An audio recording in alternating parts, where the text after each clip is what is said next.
So aufgeregt wegen ihm. Von wo kennst du ihn überhaupt? Er ist in die gleiche Schule gegangen wie meine Brüder, der Hans und der Werner. Ist ja nicht viel älter als du. 21. Ist das nicht ein alt? Jetzt tu doch nicht so. So alt ist er jetzt auch wieder nicht. Nur 4 Jahre älter als ich. Kommt er auch jetzt endlich? Ja, Sophie, du hast also doch mit ihm tanzen. Nein. Ich wollte nur wissen, ob er kommt oder nicht. Dort ist er.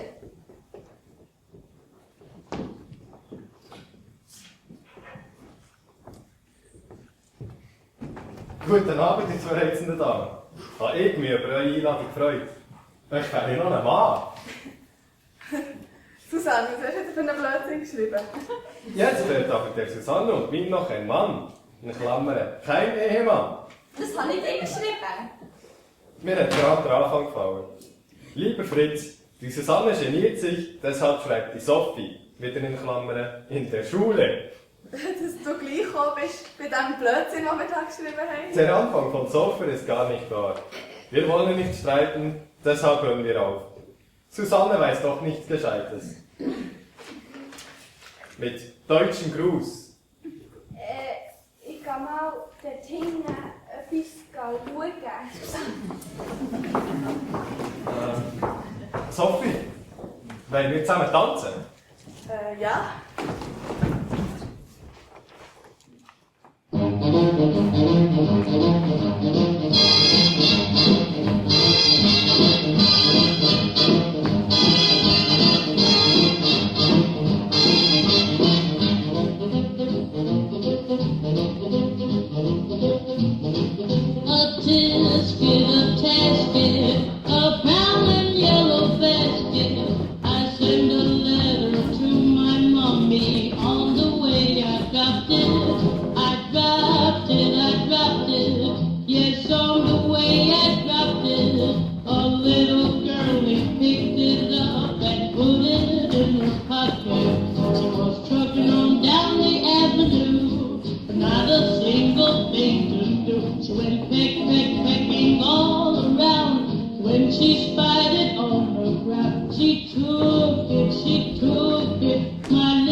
Unanständig?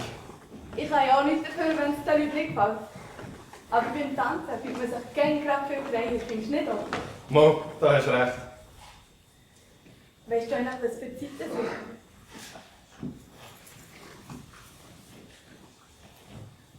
Halb 12. Und meine Güte, schon so spät. Ich sollte unbedingt heim. Meine Eltern machen sich schon Sorgen um mich. Ich begleite dich, Sophie. Mitten in der Nacht ist doch viel zu gefährlich für so eine junge Frau wie du. Danke vielmals. Das ist lieb von dir.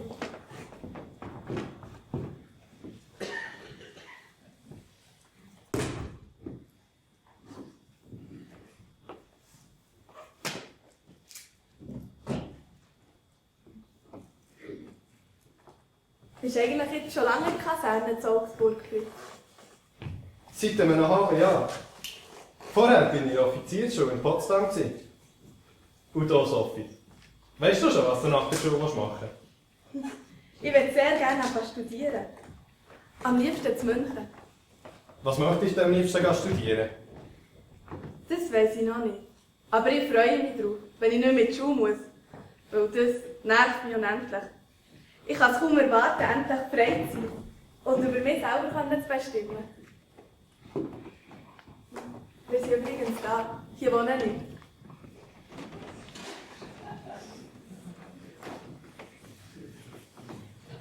Nein, das darf doch nicht wahr sein. Jetzt habe ich ja noch meine Schlüssel vergessen. Jetzt muss ich wieder klopfen und dann merken meine Eltern, dass ich erst so spät heimkomme. Soll ich ihnen Nein, schon... nein, ist schon gut. Ist glaube ich besser, wenn du jetzt gehst. Aber wir schreiben einander, gell, Sophie? Ja, aber jetzt gang.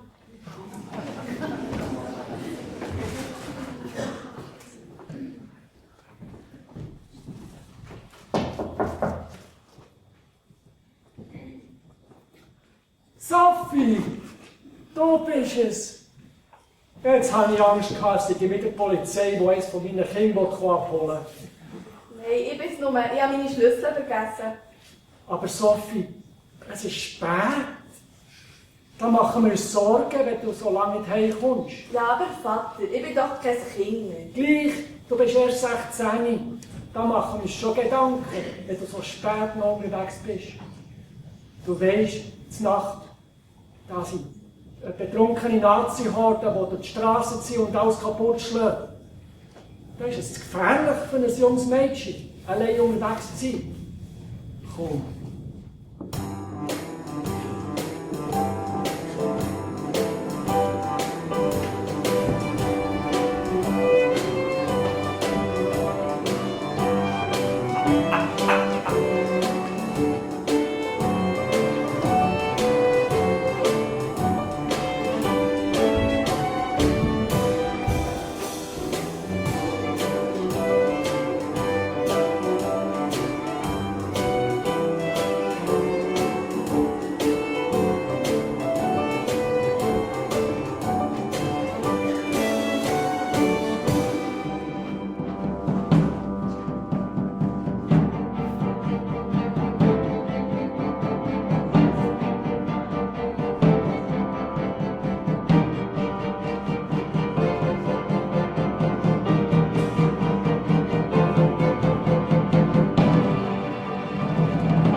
Gib mir den Stift zurück, ich brauche ihn nicht.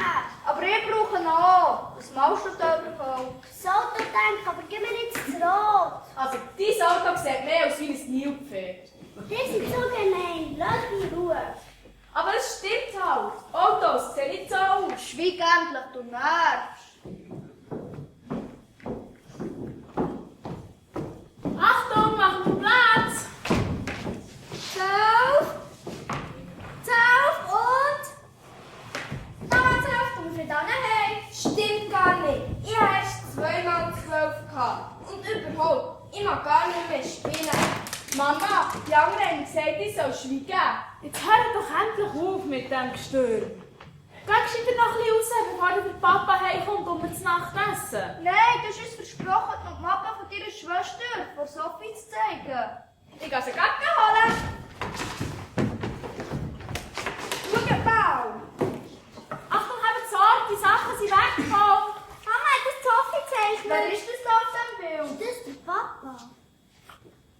Ja, das hat Sophie gezeichnet.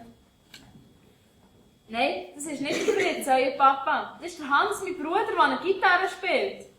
Sophie hat so schön zeichnen. Ja, sie hat sehr viel gezeichnet. Immer wenn sie konnte, hat sie gezeichnet. Das war etwas, was am liebsten war. Hier hat sie sich selber gezeichnet. Ich möchte auch so schön zeichnen wie Sophie. Mama, ist der Mann in der Militäruniform der Papa? Was? Der Papa in der Uniform? Nein, das kann doch nicht der Papa sein. Mama, das ist nicht. Papa Soldat. Er, der so gegen Gewalt ist. Dass er ins Militär geht, war dann ganz normal. Oder Hans ist gegangen. Erst später, als Fritz Sophie schon lange kennt hat und er gemerkt hat, dass der Krieg immer schrecklicher wird und was mit den Juden passiert, da hat er sich fragen, was er im Militär eigentlich macht. Es war sicher die Sophie, die ihn davon überzeugt hat, dass es nicht gut ist, wenn man ins Militär geht. Ja, ohne Sophie wäre es sicher länger gegangen. Aber auch sie war am Anfang nicht gegen Hitler, sondern ist im Mädchenbund, in BDM gegangen. Obwohl das unseren Eltern gar nicht gepasst hat, haben wir alle mitgemacht. Das Mädchen in BDM und die Buben in die Hitlerjugend. Aber ihr habt doch gewusst, wie schlimm das die Nazis sind. Nein, am Anfang eben nicht. Und es hat halt auch gefällt im Mädchenbund und der Hitlerjugend.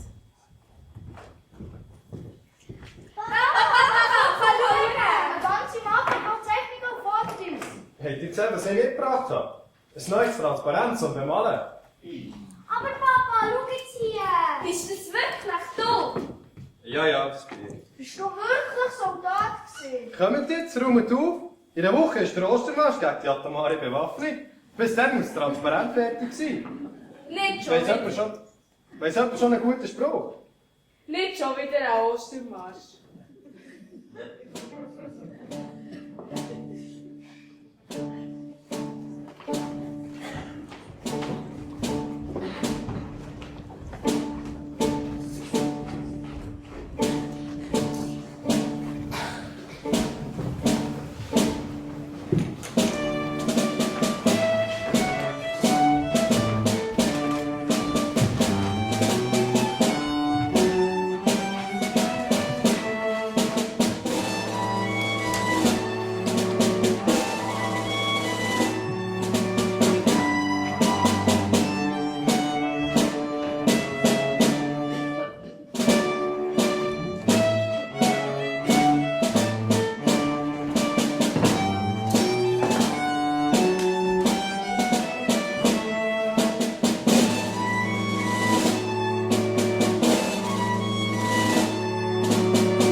Hans, du weißt ganz genau, wie wir dazu standen.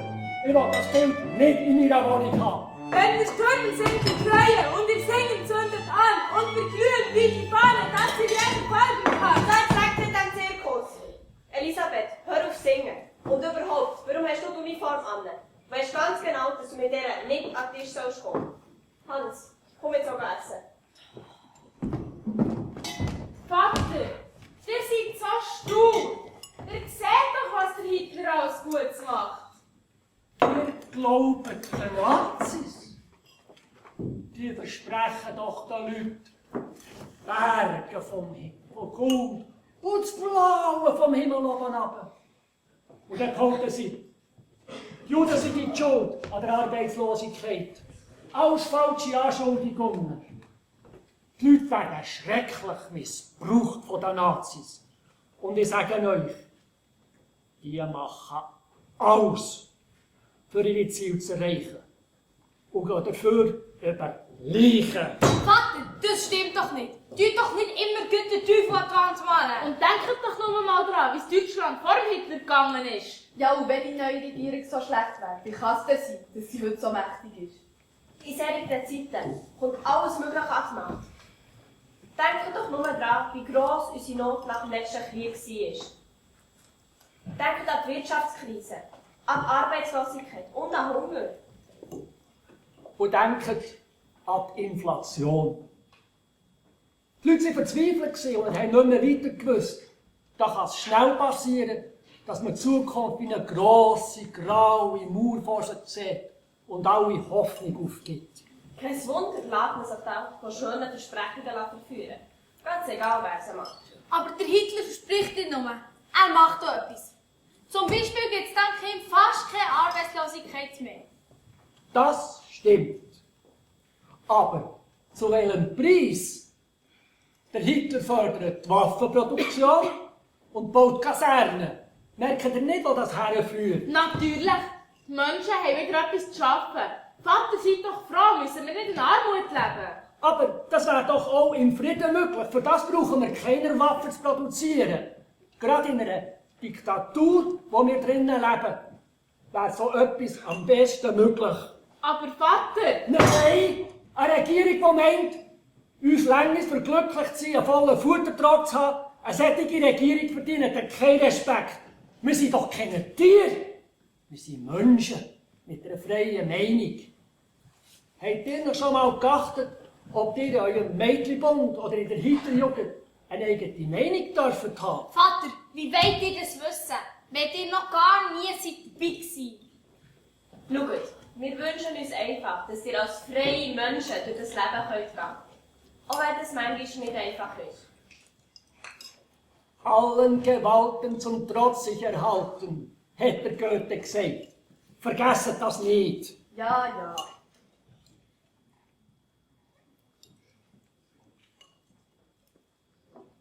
Aber ich gehe gerne in Mädchenbund. Eine solche Gemeinschaft gibt es sonst nie. Beim Zusammenspielen und Zusammensingen sind wir alle gleich. Ganz egal, ob wir aus einer reicheren oder ärmeren Schicht kommen. Ja, da hat Sophie recht. Und das Schönste daran ist, wir sind ein Teil von einer grossen Bewegung.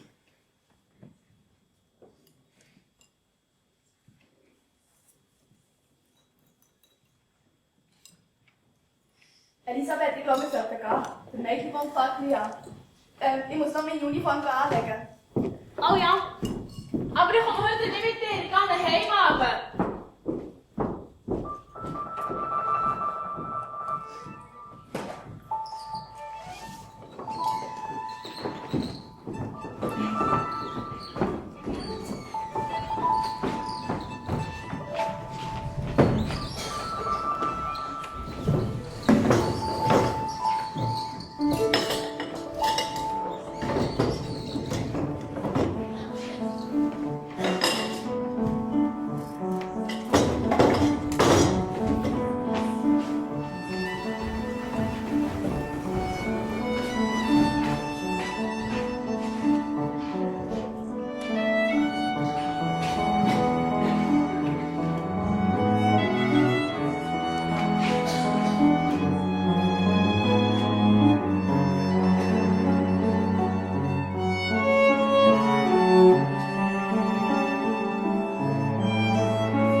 euch jetzt, warum wir das so machen.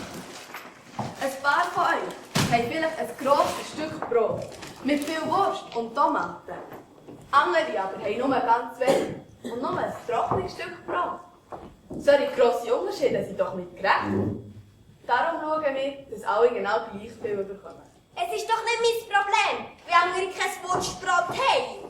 Also ich finde das eine gute Idee. Daheim müssen wir auch gerne teilen. Nein, das ist doch nicht so, wenn das meine Eltern erfahren. Jetzt tut doch nicht so. Sophie und Susanne schauen schon, dass es fair ist. So, jetzt könnt ihr euch auch ein Bind anziehen.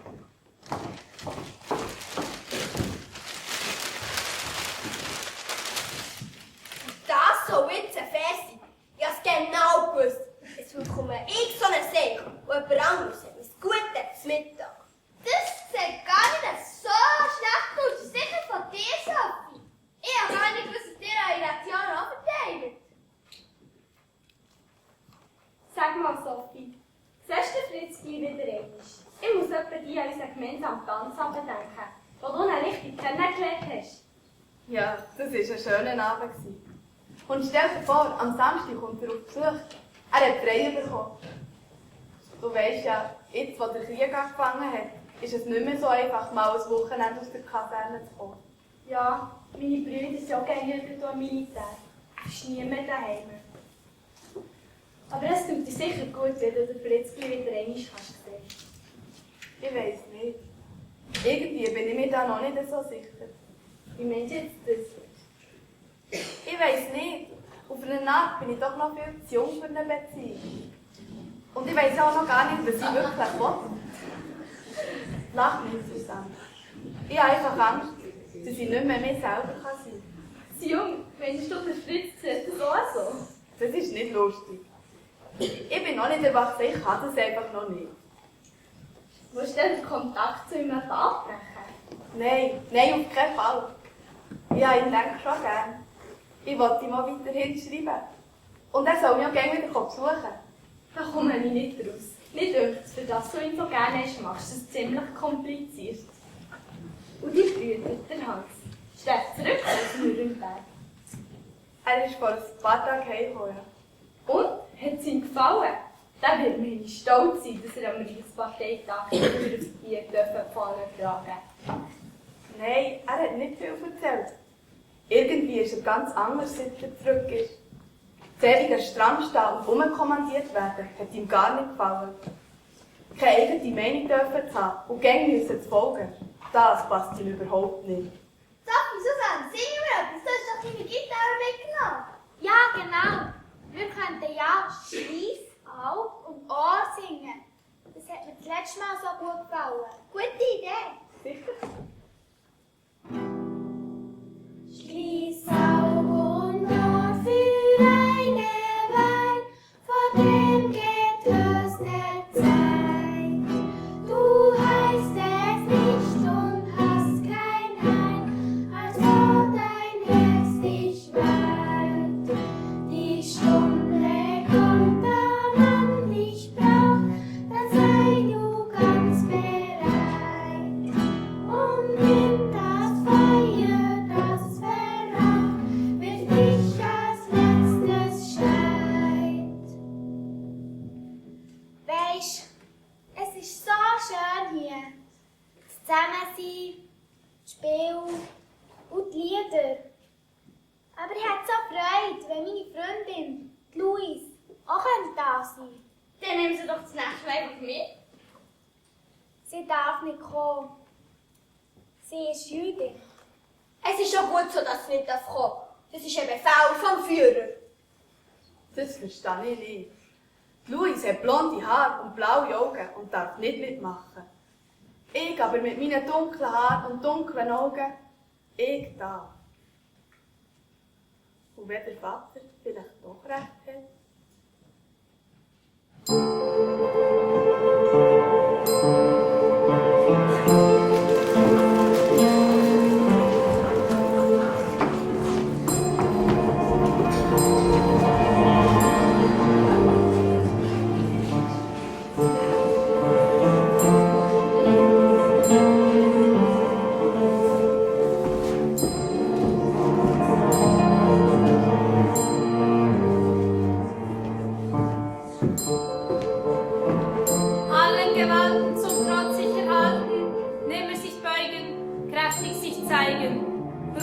Arme der Götter herbei.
So, jetzt können wir anfangen malen. Nein, Papa, erzähl uns endlich, was sich mit dem Foto im Mathe auf sich hat. Ja, genau. Ich wollte jetzt endlich wissen, wieso du eigentlich Soldat bist. Also gut, zeigt mir noch einmal das Foto.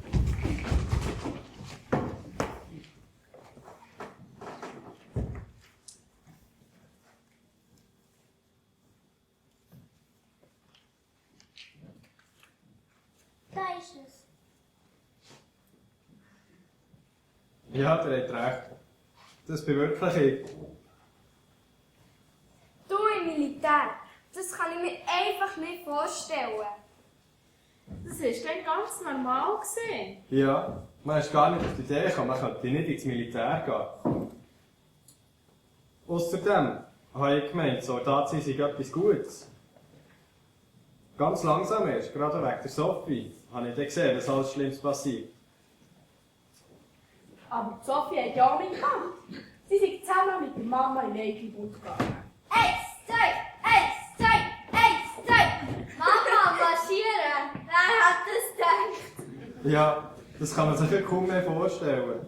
Die Mama, der Hans und die Sophie, alle haben mitgemacht. Die Menschen haben aber richtig Angst gehabt vor der Geschwister schon. So fanatisch waren sie. Angst vor der Sophie. Ja, einmal hat sie sogar die Polizei angerufen, weil das Mädchen nicht im Mädchenbund ist gekommen. Und wieso ist sie dann plötzlich dagegen gewesen? Das ewige umkommandiert werden. Die Verfolgung der Juden, die Ermordung der geistig Behinderten und der Krieg. Sie war nicht einverstanden mit dieser Regierung und hat gesehen, was alles falsch läuft. Sophie hat immer ihre eigene Meinung haben. Einmal mussten sie im Mädchenbund mit ihrer Gruppe eine Fahne besticken. Eigentlich hätten sie ja das Hakenkreuz, das Zeichen von Hitler und seiner Partei draufsticken.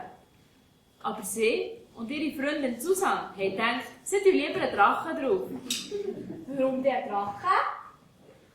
Sie haben sich überlegt, der Drache wäre ein gutes Symbol für die Kraft der Mädchengruppe, die sie ja so gerne hatten. Und außerdem, das Hakenkreuz war schon überall anders drauf und sie haben gedacht, der Drache wäre es interessanter. Und was ist denn passiert? Die Führerinnen von Sophie und von Susanne haben natürlich gar nicht Freude gehabt. Und sie sind auch ziemlich verrückt worden. Sie sind zwar nicht aus dem Mädchenbund ausgeschlossen worden, haben aber keine eigene Gruppe mehr leiten und so haben so auch immer weniger mitgemacht. Und sie haben nicht eingesehen, warum dass sie etwas machen sollen, nur weil es der Führer sagt.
Das ist aber eine Überraschung. Ich habe schon gedacht, ich sehe dich gar nicht, bevor du wieder zurück musst. Ich bin ja froh, dass ich zu euch kommen konnte. Nur schade, dass ich morgen schon wieder zurück muss. Es wäre schön, wenn du noch ein bisschen länger bleiben könntest. Grüß dich, Herr Hartnagel. Guten Abend, Herr Scholl. Herr Hartnagel, das freut mich, dass Sie kommen. Guten Abend, Frau Scholl. Ich wette, wir müssen jetzt schon so bald wieder gehen. Erzähl Fritz, wie geht's? Ich bin froh, dass ich zurück aus Russland bin. Die Zustände dort sind fürchterlich. Unser Werner ist schon dort. Wenn er nur gesund heimkommt. Ich nehme an, ihr habt auch schon vom Aufruf gehört. Man soll warme Winterkleider für die Soldaten spenden. Allerdings. Herr Hartnagel, bei uns müssen ihr keine Propaganda machen für so etwas. Wir stehen nichts. Die Soldaten stehen in Russland in einem Winterkrieg und sind nicht darauf vorbereitet. Sie haben nichts Warmes zum Anlegen. Wenn sie keine warmen Winterkleider bekommen, dann werden sie frieren. Wenn wir Wollsachen spenden, tragen wir dazu bei, den Krieg zu verlängern. Deutschland aber muss den Krieg verlieren. Ob jetzt dort deutsche Soldaten sterben oder russische, das ist genau gleich schlimm. Aber ich kann doch nicht gegen mein eigenes Volk und gegen die eigenen Soldaten sein. Das wäre für mich, wie wenn ich gegen meine eigene Familie wäre. Dann macht ihr alles, was euch eure Familie sagt, ohne zu überlegen, was das für Folgen hat. Dann seid ihr blind vor Gehorsam, Herr Hartnagel. Das verstehe ich nicht. Nur weil du Soldat bist, machst du alles, was man von dir verlangt. Ganz egal, ob es gut oder schlecht ist. Nein, Sophie, so ist es nicht. Aber ich kann doch nicht gegen mein eigenes Volk und gegen die eigenen Soldaten sein. Herr Grimminger. Guten Abend. Herr Grimminger, was für eine Überraschung. Guten Abend miteinander. Kommt, trinkt doch ein Tee mit uns. Danke, das ist lieb von euch. Ich muss euch etwas erzählen, aber leider bringe ich keine guten Neuigkeiten. Wer kann das schon? Im Krieg. Sagt, was ist passiert? Ihr wisst doch, meine Frau ist Jüdin. Darum kann ich auch nicht so lange bleiben. Sie ist ganz durcheinander im Moment.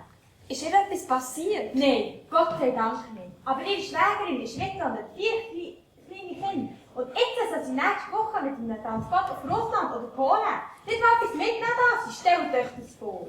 Unser Sohn, der Hans, der gerade in München studiert, hat erzählt, dass die Juden von München in den Osten transportiert werden. Das ist Krieg! Krieg gegen das eigene Volk. Die Juden gehören zu uns. Sie haben im Ersten Weltkrieg mit uns gekämpft. Ein furchtbares Verbrechen ist das. Im Osten hat es keine Wohnungen, keine Betten, nichts zu essen. Und ausgerechnet jetzt, wo der russische Winter anfängt. Wie lange soll es noch so weitergehen? Wenn der Hitler nicht gleich Schluss macht mit dem elenden Krieg, dann standen in 2 Jahren die Russen in Berlin. Da bin ich sicher. Und eins sage ich euch. Wenn die Deutschen den Krieg gewinnen, dann kommt Panik vom Münsterturm runter. Wie können wir euch helfen, Herr Grimminger? Darum bin ich gekommen. Ihr, Herr Scholl, als Steuerberater, müsst mir helfen, uns vom Wegen von den Nazis zu schützen. Natürlich helfe ich euch. Kommt gerade in mein Büro. Dann wollen wir schauen, was zu machen ist. Danke, es ist schön, dass es so liebe und ehrliche Leute wie euch gibt. Das gibt Hoffnung. Aber es ist doch selbstverständlich. Bei uns findet ihr immer ein Hoffnungswort.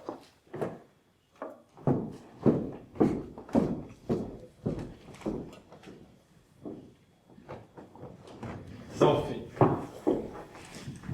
komm, wir streiten nicht mehr. Morgen müssen wir schon wieder Abschied nehmen und wer weiß, wenn wir uns wieder sehen. Du hast ja recht. Und du wirst wahrscheinlich nicht so schnell wieder frei bekommen. Aber ich begreife es einfach nicht, dass man einander tötet und foltert, wo man sich doch eigentlich gegenseitig helfen und unterstützen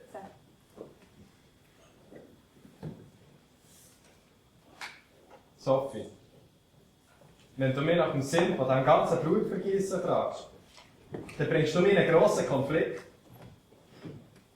Aber ich begreife es einfach nicht und ich finde es furchtbar. Fritz, Sag nicht, es sei für das Vaterland. Ich wünsche mir einfach, dass wir im Gebet verbunden bleiben können, wenn du wieder zu Russland bist. Versprich mir, dass du beten wirst, wenn du an der Front bist.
So, jetzt könnt ihr anfangen malen. Ich habe es fein vorgeschrieben. Stadt, Atomwaffen, Brot für die Welt. Atomwaffen? Was sind das, Papa? Das sind Bomben, wo man damit die ganze Welt kaputt machen kann. Stimmt das? Ich will aber nicht, dass die ganze Welt kaputt geht. Ja, mit der einzigen Atombombe kann man das Leben von einer ganzen Stadt auslöschen. Aber damit das nicht passiert, gehen wir zusammen an Ostermarsch. Und wenn wir viele sind, bringen wir unsere Regierung vielleicht gleich noch dazu, auf Atomwaffen zu verzichten.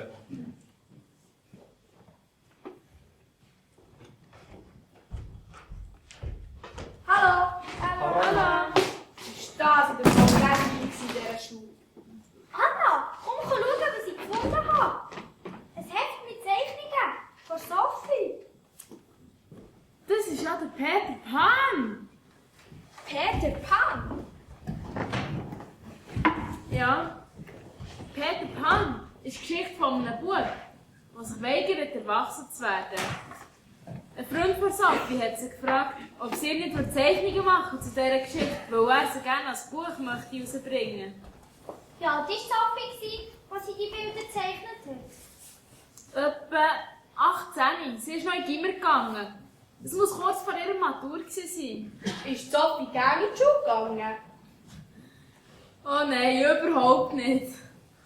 Einmal hat sie mir geschrieben, oh, bin ich froh, wenn die Schule endlich vorbei ist. Es kommt mir vor, wie wenn jeden Tag durch ein kleines, viereckiges Fenster mit braunen Scheiben starren müsste. Da ist sie ja gegangen wie wir. Ja, Sophie hat es kaum erwarten, endlich frei zu sein und wie ihre Brüder zu studieren. Die Enttäuschung war aber dann gross, als sie noch 2 Jahre lang warten musste, bis sie dann endlich auf München zum Hans Biologie und Philosophie studieren konnte. Warum hat sie denn noch so lange warten? Die Frauen mussten dann zwar nicht ins Militär, dafür aber in den Arbeitsdienst. Das hat der Sophie gar nicht gefallen. Und sie hat gedacht, wenn sie sich als Kindergärtnerin lange ausbilden lassen, dann müssen sie nicht in den Arbeitsdienst. Aber der Plan ist halt nicht aufgegangen. Suchst du etwas? Ja, ein Foto von Sophie. Da ist es. Jetzt hat man Sophie mit ihren Kolleginnen im Arbeitsdienstlager.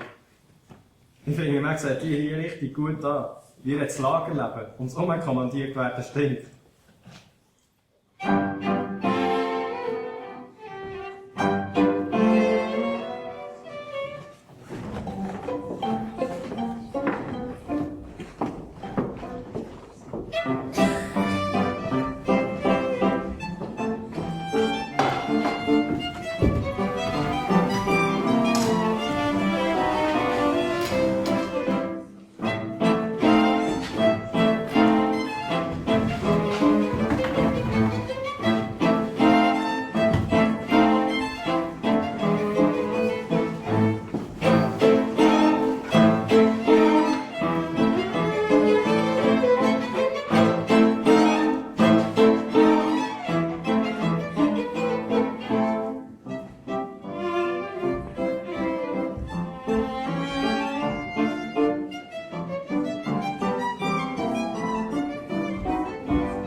Es ist ja wunderbar hier. Das reicht für uns beide. Findest du nicht auch? Ja, das ist genau richtig für uns zwei. Ich freue mich so, endlich am Leben zu studieren und erst mal mit dir zusammen zu wohnen. Ja, ich freue mich auch. Aber warte, ich habe ein paar Gläser. Dann können wir zusammen anstoßen. Meine Freunde sollten jeden Augenblick da sein. Deine Freunde kommen auch. Ja, ich habe doch gedacht, du hast heute Geburtstag. Was sollten wir schon mit dem Kuchen machen? Fein, der hat ja schon ein paar Leute kennen heute Abend.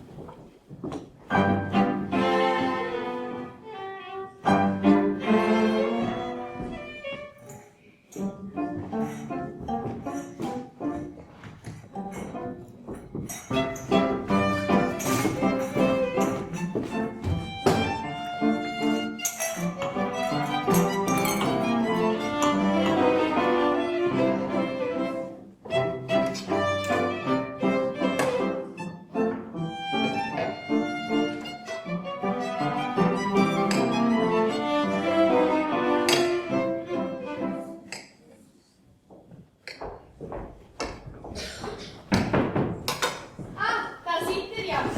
Hallo Hans. Hallo Hans. Du bist sicher die Sophie, ich bin der Willi Graf. Alles Gute zum Geburtstag. Danke vielmals, freut mich, dich kennenzulernen. Und ich bin der Alex Morel. Herzlich willkommen in München, Sophie. Danke vielmals. Ich habe schon viel von euch beiden gehört. Nehmt ihr auch ein Schluckchen? Ja, sicher.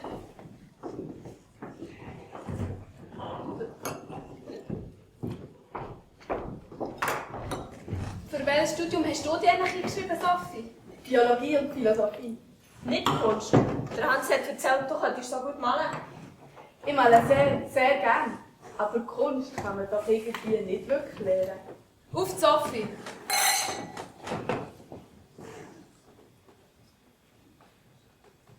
Mit ihrem Entscheid hat sie uns alle sehr überrascht. Aber kommt, nehmt doch auch noch ein Stück Geburtstagskuchen. Wie alt wirst du eigentlich, Sophie? 21. Wenn der blöde Arbeitsdienst noch nicht weg war, hätte ich schon lange anfangen zu studieren. Und ihr beide, studiert ihr Medizin? Ja. Aber ich hätte auch noch etwas anderes studiert, wenn mein Vater nicht weg war. Was hat denn deine Mutter dazu gemeint? Sie ist leider tot. Sie ist ein Jahr nach meiner Geburt gestorben. Das tut mir leid. Seine Mutter war Russin. Dann bist du ja ein halber Russ. Musst du dann gleich ins Militär? Ja, schon. Aber ich schiesse einfach nicht. Weder auf Russen noch auf Deutsche. Weil ich beides bin. Es ist schon Wahnsinn, dass auch schon Studenten in Krieg müssen. Wenn der elendige Krieg doch nur gleich vorbei wäre. Wir sollten etwas dagegen unternehmen. Wir werden von einem Verbrecherregime regiert. Ja, langsam ist es wirklich Zeit, dass wir etwas dagegen unternehmen. Ganz Deutschland muss es wissen. Die breite Bevölkerung müssen wir erreichen. Die immer noch nicht sehen wollen, wie Juden und Andersdenkende behandelt werden. Aber wie bringt man das zustande? Das ist doch nicht so schwierig. Jeder von uns hat ein paar Freunde, die gegen Hitler sind. Und die haben auch wieder ein paar Freunde, die gegen Hitler sind. Und so weiter. Stellt euch doch mal vor, was passieren würde, wenn wir alle dazu bringen könnten, etwas zu machen. Es gibt so viele Leute, die sofort etwas dagegen unternehmen würden. Wenn sie nur nicht so viel Angst hätten. Mut müssen wir ihnen machen. Genau. Sie müssen wissen, dass es noch andere gibt, die gegen Hitler sind. Dann bekommen sie Mut, auf was sie wehren kann. Aber denkt ihr wirklich, wir schaffen das? Die Leute haben doch alle Angst, ins Gefängnis zu kommen, wenn sie nur ein Wort gegen Hitler sagen. Wir müssen es probieren. Die Freiheit ist das Wichtigste überhaupt. Und die Leute müssen einfach begreifen, dass man sich für die Freiheit wehren muss. Sophie hat recht, wir müssen es riskieren. Unsere Bevölkerung denkt, sie wäre wichtiger als die Regierung. Und alle, die nicht in ihr System hineinpassen, werden umgebracht. Der Nationalsozialismus ist eine böse geistige Krankheit in unserem Volk. Wir dürfen nicht still hier sitzen und zuschauen, wie unser Volk zugrunde geht. Ja, wir müssen etwas machen. Nur die Gefahr, zum Tod verurteilt zu werden, ist gross. Das darf uns nicht passieren. Von mir aus gehe ich ins Gefängnis oder sogar ins KZ. Das kann man verstehen. Aber umkommen dürfen wir nicht. Wir müssen überleben und helfen, Deutschland nach dem Krieg neu aufzubauen. Wir müssen sehr, sehr vorsichtig sein. Aber wir wissen ja noch gar nicht, was wir werden machen. eine Idee. Ein Vervielfältigungsapparat sollte man haben.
Du bist es. Sophie, So schön, dass es noch geklappt hat. Hast du schon gedacht, ich sehe dich gar nicht. ja, es ist fast ein Wunder, dass es noch geklappt hat. Dann musst du wieder einrücken. Heute am Abend. Und dann geht es wieder zurück an die russische Front. Ja, jetzt, wenn wir die Folgen des Krieges so richtig abspüren. Ich finde es einfach nicht richtig, dass wir in einer Zeit leben müssen, wo so viel Schlimmes auf dieser Welt passiert. Das Schlimmste an diesem Krieg ist, dass er uns die Jugend fortnimmt. Das habe ich mir auch schon manchmal gedacht. Erst gerade vorletzt habe ich im Radio ein herrliches Menuett von Mozart gehört. Und da habe ich mir gedacht, warum können nicht einfach alle Menschen diesem Menuett zulassen, anstatt sich gegenseitig zu ermorden und zu verstümmeln?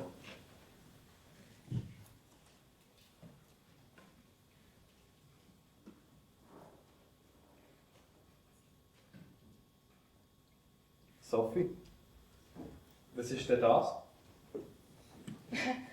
Da ist Alex, ein Freund vom Hansi Russenkittel. Der legt er alles an, wenn er mit der russischen Fremdarbeiter in einen Kellerraum geht tanzen. Dann hat er nicht das Gefühl, er sei in Russland. Weisst du, seine Mutter war Russin. Komm, wir hocken an den Tisch. Und dir, Sophie? Wie geht's dir? Eigentlich gut. Zwar spürt Moz München die Auswirkungen des Krieges immer mehr. Zum Beispiel braucht man für alles, was man kaufen will, Bezugskarten. Und mit denen ist man schon mehr als knapp dran. Ich will schauen, dass ich dir Sachen schicken kann, wenn ich wieder in Russland bin. Du musst mir einfach immer schreiben, wenn es etwas gibt, das ich dir oder deiner Familie besorgen kann. Ich habe mir da sowieso etwas überlegt. Was? Ich möchte dir gerne etwas von meinem Sohn ans Studium geben. Und ich habe mir gedacht, ich schicke dir pro Monat 230 Mark. Nein, Fritz, das kannst du nicht machen. Sophie, sind wir jetzt nicht nahe genug, dass du das annehmen kannst? Schon. Aber das ist viel Geld. Schau, ich bin froh, wenn es dir und deiner Familie gut geht. Ich habe dir schon manchmal gesagt, dass ich es ungerecht finde, dass es mir finanziell so viel besser geht als dir. Ich verdiene fast 530 Mark im Monat. Selbst wenn ich dir 200 davon abgebe, habe ich immer noch mehr als genug für mich. Und wir können uns dann immer noch eine Skihütte kaufen. Danke vielmals. Aber du weißt, das ist mir nie recht. Schau, ich bin froh, wenn es dir und deiner Familie gut geht. Wenn ihr wieder in Russland seid, zumindest im Krieg, dann werde ich ganz fest an dich denken und für dich beten. Der Gedanke an uns gibt mir immer wieder Mut. Der fühlt mich immer wieder sicher, geborgen und stark. Ich würde dir auch so gerne Kraft schicken, wenn du im Krieg bist. Danke, Sophie. Du weisst ja, die grosse Gefahr des Krieges ist, dass man bei all dem Elend, das man sieht, stumpf und gleichgültig wird. Es ist eine schwierige Aufgabe, die du da hast. Weil es geht um Menschenleben. Und man muss wissen, für was dass man in die Waagschale wird. Versprich mir, dass du kein hochmütiger und gleichgültiger Leutnant wirst. Sophie, ich kannst du noch mal so etwas fragen? Tut mir leid. Aber die Gefahr, dass man gleichgültig wird, ist gross. Das wäre, glaube ich, schlimm. Denk an den Satz von Goethe, den meine Eltern immer wieder zitieren. Allem Gewalten zum Trotz. Vor ein paar Jahren habe ich noch gedacht, ich sei jetzt erwachsen. Und ich wüsste genau, was ich will. Jetzt aber komme ich mir vor wie ein kleiner Bub, der noch am Anfang von seiner Entwicklung steht. Und dann bist vor allem du die Schuld, Sophie. Und ich bin froh darum. Aber gleich kann ich meinem Beruf nicht einfach den Rücken kehren. Dazu fehlt mir der Mut.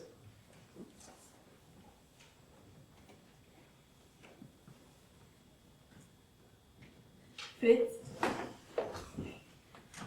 ich brauche deine Hilfe. Bei was? Ich brauche einen Stempel für die Bezugskarte, sonst kann ich sie nicht einlösen. Ein Vervielfältigungsapparat? Sophie, für was brauchst du einen Vervielfältigungsapparat? Für etwas Gutes. Sophie, Schau, ich kann den Bezugsschein nicht einlösen, wenn ich keinen Stempel dafür habe. Weil Vervielfältigungsapparate nur noch für militärische Zwecke verwendet werden dürfen. Könntest du nicht versuchen, einen Stempel dafür zu bekommen?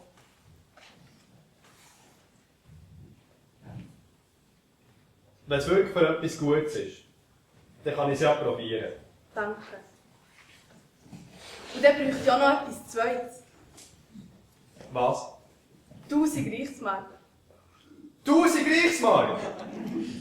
Es ist für einen guten Zweck. Also gut. Ich tue dir so gleich wie möglich einen Scheck stellen. Danke vielmals. Du bist so grosszügig.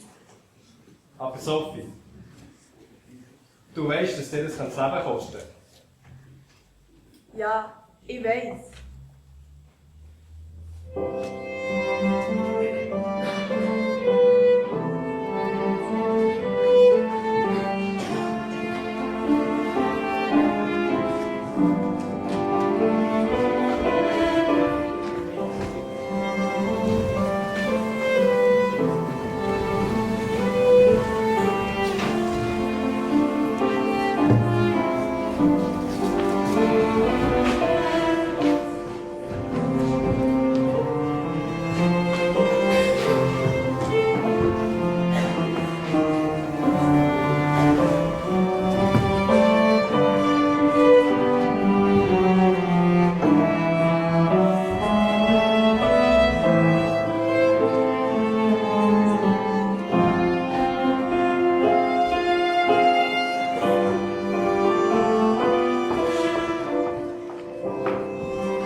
Und wie? Es ist so schön, endlich zu machen, was mir gefällt. Ich mag es dir gönnen, Sophie, aber sag, vermisst du deine Familie nicht manchmal auch? Doch, sicher. Daheim bin ich ja noch ein fröhliches, unschuldiges Kind, das verwöhnt und umsorgt wird. In München hingegen bin ich eine erwachsene Frau, die für sich selber schauen muss. Aber ich habe ja noch den Hans. Apropos Hans, wo ist er überhaupt? Ich habe gemeint, wir kommen beide. Er ist der Herr Greminger besuchen, ein Freund von unserem Vater. Was darf ich euch bringen? 2 Schwarztee und 2 Stück Kirschkuchen. Ja, 2. Mein Bruder kommt erst später noch. Sehr gerne. Was macht der Hans beim Herrn Grimminger? Er will Geld von ihm für seine Aktionen. Du meinst nicht eher für eure Aktionen? Hast du es jetzt eigentlich überlegt? Mach schon mit. Ja, ich helfe euch. Ich kann euch beim Verteilen helfen. Das freut mich.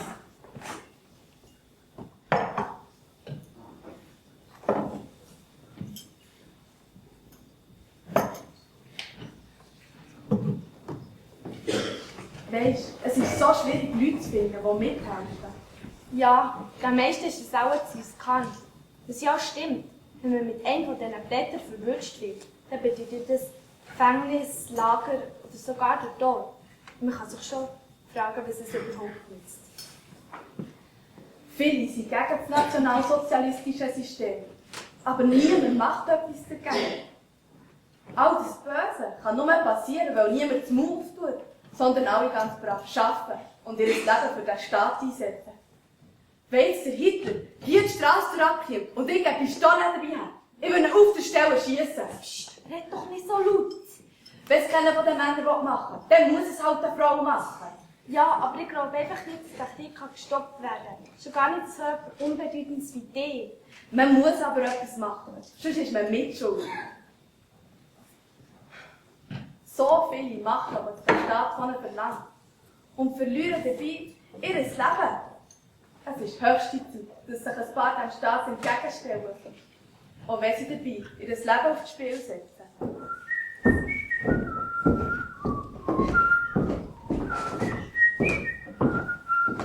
Susanne, geht's gut? Ja, danke. Dir auch? Mir geht's sehr gut. Und wie war es? Ich habe das Geld. Das ist so grosszügig von Herrn Grimminger. Gerade er, der es doch im Moment so schwierig hat. Wartet nur, gleich werden Spatzen von den Dächern pfeifen, dass wir von Verbrechern regiert werden.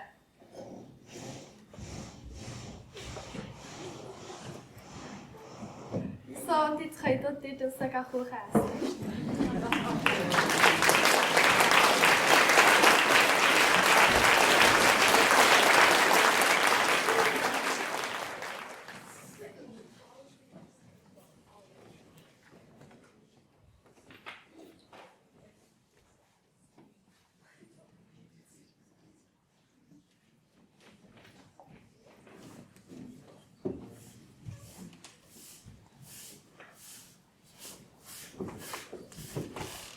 Was ist hier passiert?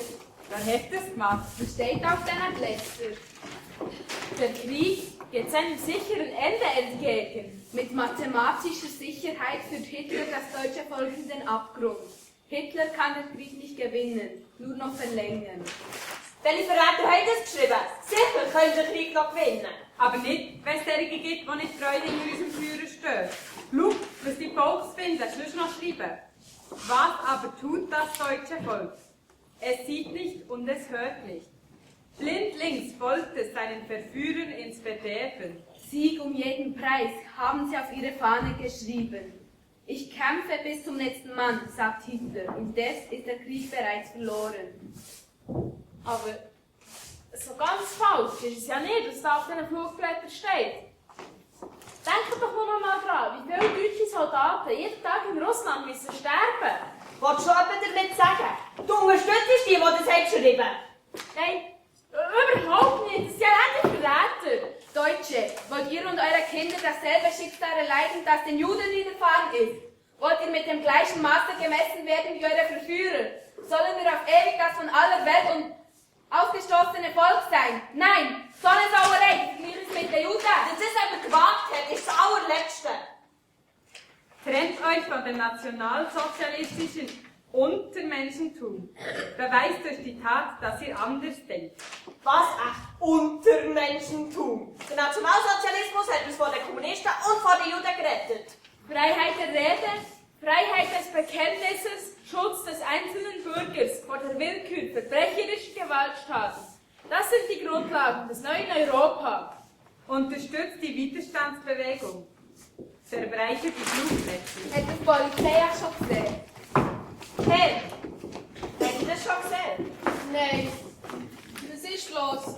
Jemand hat ja auch mit Parolen verschmiert und die staatsfeindlichen Flugblätter da verstreut. Habt ihr eine Ahnung, wer das könnte gemacht haben?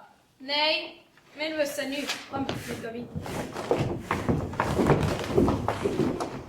Manchmal ist es besser, wenn man etwas nicht weiss. Sonst bringen wir nur noch andere Gefahr.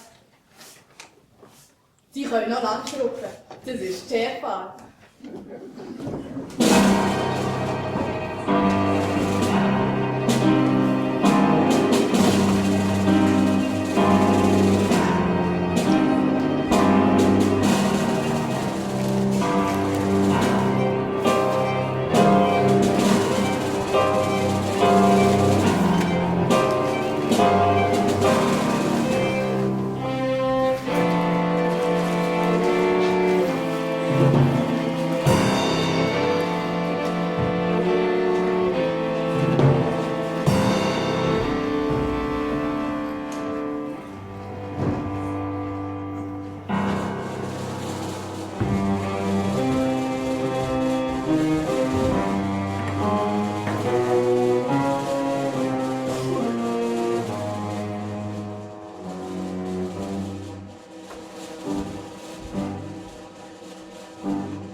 Ein Brief von Fritz.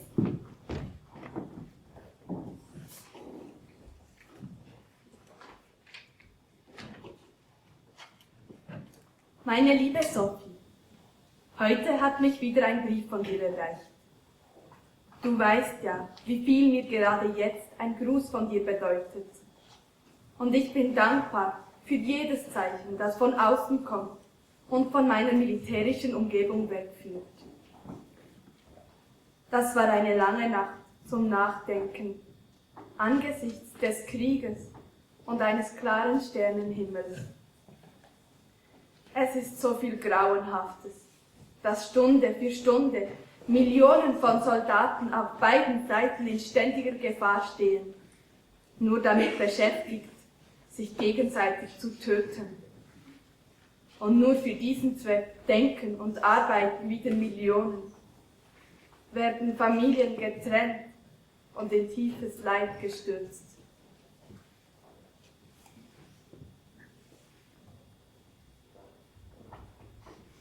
Die Not der Bevölkerung in dieser unfruchtbaren Gegend ist furchtbar. Fast der ganze Viehbestand ist schon abgeschlachtet, die wenigen Gemüsegärten sind ausgeplündert zur Ernährung der Soldaten.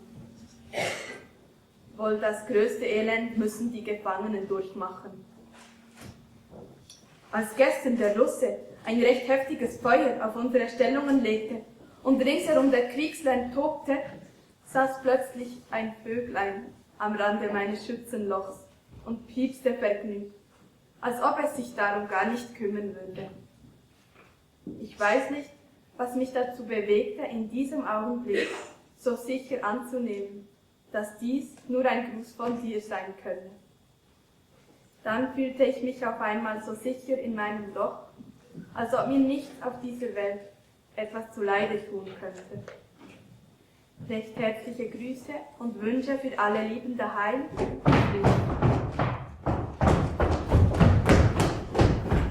Sophie, wir haben es geschafft. Wir haben eine neue Vervielfältigung. Jetzt können wir so richtig anfangen mit der Arbeit. Noch nicht ganz. Wir brauchen noch Papier, Kuvert, Briefmarken, Adressen. Und ein gutes Versteck. Ja, aber jetzt müssen wir jetzt einfach darauf anstoßen. Schaut, ich habe eine Flasche Wein mitgebracht.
Krieg würde sogar nach Meinung von Militärsachverständigen die totale Zerstörung ganzer Staatengruppen, wenn nicht ganzer Erdteile bewirken.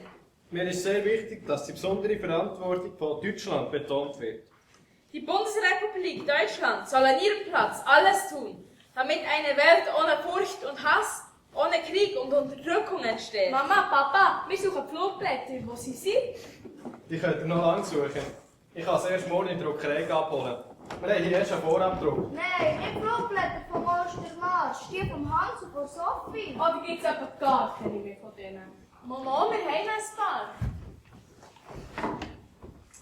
Sie sind da in einem grossen Umschlag. Das zum Beispiel ist ihr 6. Flugblatt. Oh, darf ich schauen? Erschüttert steht unser Volk vor dem Untergang der Männer von Stalingrad. 330.000 deutsche Männer hat die geniale Strategie des Weltkriegsgefreiten sinn- und verantwortungslos in Tod und Verderben gehetzt. Führer, wir danken dir. Und da unten steht noch, der deutsche Name bleibt für immer geschändet, wenn nicht die deutsche Jugend endlich aufsteht, Recht und Süd zugleich seine Peiniger zerschmettert und ein neues geistiges Europa aufrichtet. Oh, die haben gar kein Blatt vor den Mund genommen. Ja, ich denke mir sie auch jedes Mal wieder, wenn ich es lese, dass sie das gemacht haben. Und du? Wo bist du eigentlich gewesen, als sie die Flugblätter verteilt haben? Ich war einer von diesen Männern, die in Stalingrad eingekesselt wurden. Im Gegensatz zu vielen anderen hatte ich Glück gehabt. Im letzten Moment hat man mich noch ausgeflogen. Papa, was suchst Ein Brief von Sophie. Sind das alles Briefe von Sophie? Ja, von Sophie und von mir. Da ist er. Das ist der letzte Brief, den ich von Sophie bekommen habe. Und gleichzeitig auch einer der schönsten. Schaut da. Das sind ja Blütenblätter drin. Wollt ihr ihn vorlesen? Ja, gern. Oh ja. Lieber Fritz, gestern habe ich einen wunderbaren, blühenden Stock gekauft. Er steht vor mir auf dem Schreibtisch am hellen Fenster. Seine graziösen Ranken über und über mit zarten lila Blüten besetzt, schweben vor und über mir. Er ist meinen Augen und meinem Herzen eine rechte Freude und ich wünschte mir nur, dass du kommst, bevor er verblüht ist. Ja, Sophie hat die Blumen und die Natur sehr gern gehabt. Ich sehe sie noch immer vor mir stehen. Der Arm voller Blumen, wie sie zu mir sagt, etwas Schönes und Vollkommniges können wir uns gar nicht vorstellen. Papa, bist du noch rechtzeitig auf den Betrieb zurückgekommen, den Stock zu zerblühen? Nein, leider nicht. Aber dafür hast du jetzt immer die Blütenblätter. Als Andenken an Sophie und an ihre Liebe.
sie mir gerade das Forellenquintett vom Grammophon vorspielen. Am liebsten möchte ich da selbst eine Forelle sein, wenn ich mir das Andantino anhöre. Man kann ja nicht anders, als sich freuen und lachen, so wenig man unbewegten oder traurigen Herzens. Die Frühlingswolken am Himmel und die vom Wind bewegten, knospenden Zweige in der glänzenden, jungen Sonne sich wiegen sehen kann. Oh, ich freue mich wieder so sehr auf den Frühling. Man spürt und riecht in diesem Ding von Schubert förmlich die Düfte, die Lüfte und Düfte und vernimmt den ganzen Jubel der Vögel und der ganzen Kreatur. Die Wiederholung des Themas durch das Klavier, wie kaltes, klares, perlendes Wasser. Oh, es kann einen entzücken.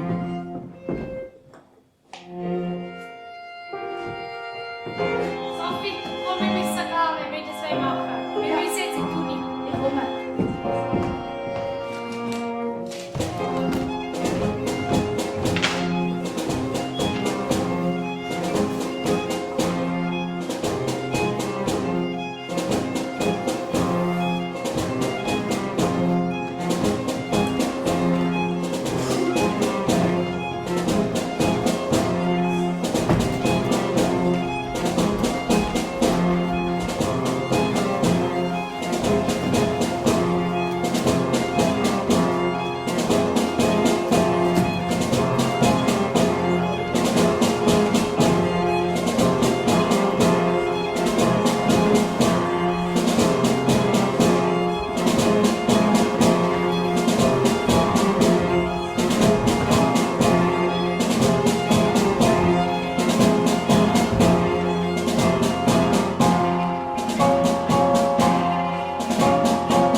Also, meine Lieben, wir müssen uns langsam parat machen. Schon gleich ist die Versammlung für den Ostmarsch am Bahnhof.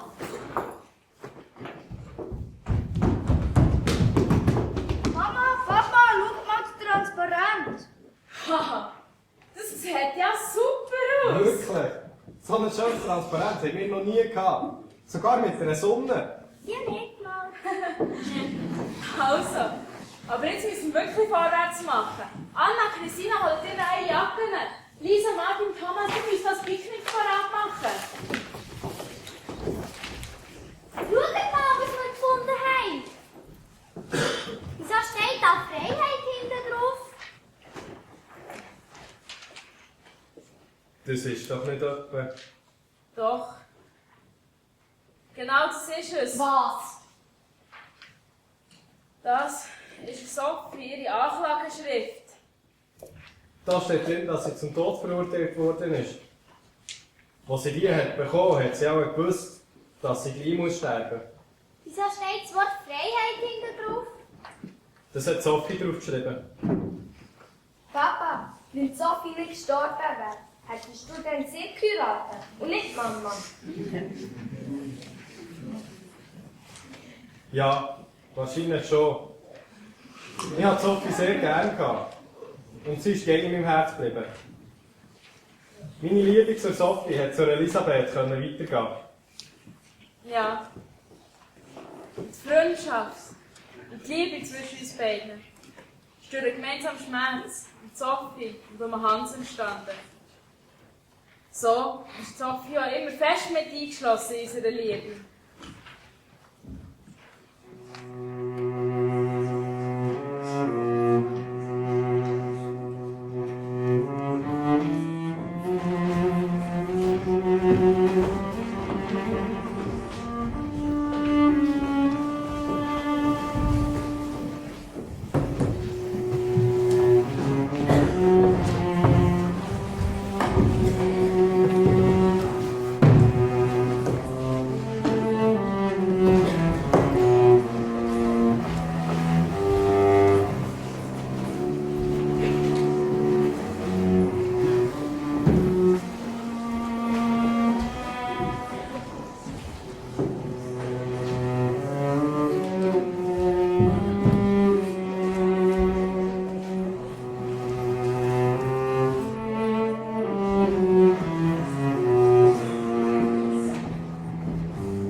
das, Sophie, dass dir die Flugblätter verteilt haben, der Hans und du? Ja, es stimmt. Wir sind verwünscht worden, als wir sie in der Uni in Lichthof abgeschossen haben. Ach, Sophie. Wir haben ja gewusst, dass wir von der Polizei verfolgt werden. Aber genau darum war es ja auch so wichtig, unsere Idee noch einmal unter die Leute zu bringen, bevor wir verhaftet werden. Aber Sophie, am helllichten Tag Flugblätter zu verteilen, das ist doch viel zu gefährlich. Ich habe das ja auch schon mehr gemacht. Halt nur nicht so viel auf einmal.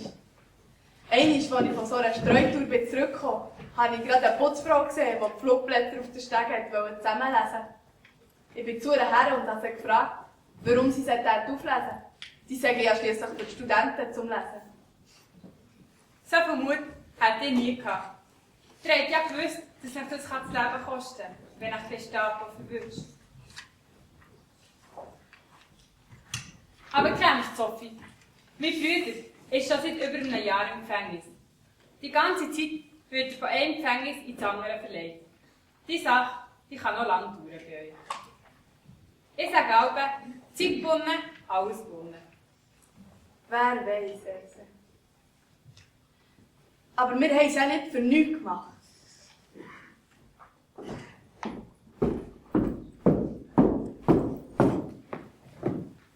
Fräulein Scholz, hier ist eine Anklageschrift. Die Verhandlung ist in ein paar Stunden vor dem Volksgerichtshof. Richter ist der Roland Freisler.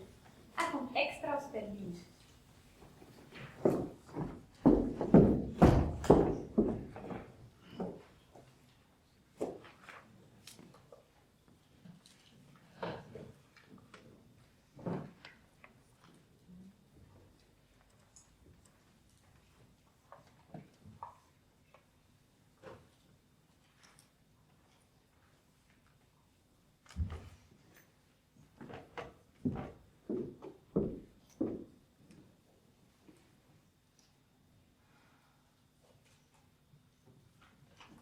Gott sei Dank.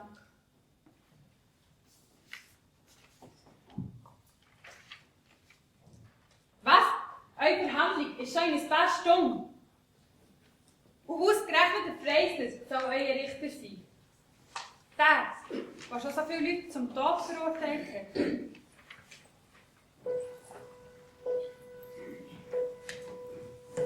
So einen schönen, sonnigen Tag. Und ich muss gehen. Aber wie viele sterben heute auf den Schlachtfeldern? Wie viele junge, hoffnungsvolle Männer? Was bedeutet das schon weiter? Wenn durch unser Wirken Tausende von Menschen aufgerüttelt und aufgeweckt werden. Unter den Studenten gibt es sicher Aufstand. Sophie, du lieber reiner Mensch. Wenn du nur sehen würdest, wie feig das Leute sind. Heute Nacht hatte ich einen wunderbaren Traum. Es ist ein schöner Sonnentag, so wie heute. Ich trage ein Kind in einem langen, weißen Kleid zur Taufe. Der Weg zur Kirche geht den steilen Berg herauf. Aber ich trage das Kind fest und sicher. Plötzlich tut sich vor mir ein Gletscherspalt auf. Und ich habe gerade noch Zeit, das Kind sicher auf die andere Seite zu legen. Und schon stürzen ich in die Teufel. Was für ein schrecklicher Traum. Nein, das ist ein schöner Traum. Weil das Kind im weißen Kleid ist unsere Idee. Der Traum zeigt mir, dass sich die Idee eines Tages durchsetzen wird. Wir haben ihr den Weg parat machen. Aber jetzt müssen wir für sie sterben. Weisst, ich könnte ja auch an einer Krankheit sterben. Aber hat das den gleichen Sinn? Es ist ja auch gut möglich, dass du mit einer kurzen Freiheitsstrafe davon kommst. Nein. Nein, wenn mein Bruder zum Tod verurteilt wird, dann soll ich keine mildere Strafe bekommen. Ich bin genauso schuldig wie er.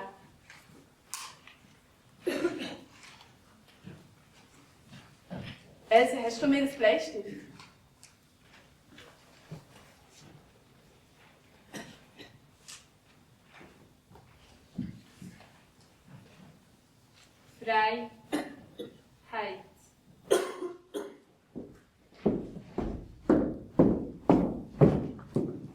meine schon, der Liebhaber. Hüte Gott, Else. Gott sei mit dir, Sophie.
Lieber Herr Hartnagel, es ist nun doch alles gekommen, wie es kommen musste. Gestern, vor Sonnenuntergang, haben wir unsere 2 Kinder zur Ruhe gebracht.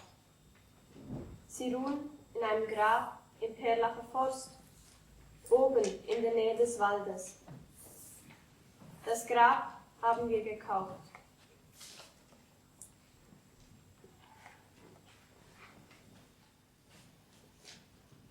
Wir sind dankbar, dass alles so rasch ging und sie so bald ihre Ruhe fanden. Gleich nach der Stärkung des heiligen Abendmahls schon. Es lässt sich manches nicht niederschreiben. Sophie konnte gerade noch ihren zweitletzten Brief lesen, den sie ihnen noch schrieb. Wir denken jetzt so viel an sie und sprechen viel von ihnen. In welch tausendfaches Leid sind sie jetzt geworfen worden. Doch wollen wir uns von Sophie nicht beschämen lassen.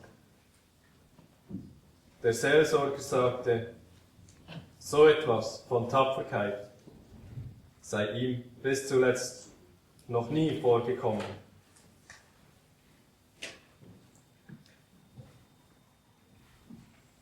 Wir wollen uns beugen vor dieser Heimsuchung, die uns unsagbar scheint. Die ganze Schwere können wir heute noch nicht ermessen. Und das ist gut. Denn es werden Stunden kommen, wo einem das Heimweh und der Schmerz umwerfen wollen. Es gibt wohl wenig Familien, wo die Liebe zueinander und das sich verstehen wollen so im Vordergrund stand. Namentlich bei den 5 Geschwistern. Und wir merken, warum die beiden, besonders Hans, geistig immer höher stiegen und nicht genug bekommen konnten. So viel Schönes und Edles sahen, lasen und sprachen sie miteinander. Und wie empfänglich waren sie für die Schönheit und Größe der Natur, besonders der Berge.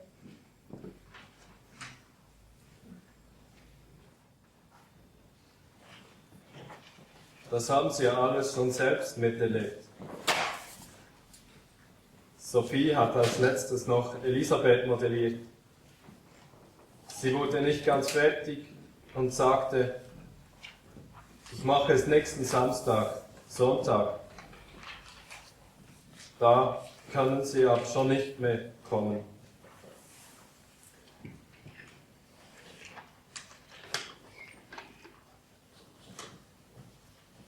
Lieber Herr Hartnagel, es ist uns so bange um Sie, bis Sie dies alles erfahren haben. Es ist neben dem großen Schmerz um unsere beiden der nächste. Wenn Sie nur bald heimkommen dürfen, dass wir mündlich einander trösten können. Besonders Elisabeth wird Ihnen manches erzählen, die kurz vorher längere Zeit dort war und wo Sie viel von Ihnen sprachen. Nun haben Sie sich gefreut nach dieser langen und schweren Trennungszeit, wo Sie wie ein Wunder aus dem Feuer gerettet wurden. Und jetzt ist es so undurchdringlich Nacht um Sie her. Aber immer steht eine lichte Gestalt, die nun bei Gott ist. Ich sagte in den letzten Minuten, als ich Ihrem lächelnden Gesicht ganz nahe war, aber Geld, Jesus. Da sagte sie überzeugend, ja, aber du auch.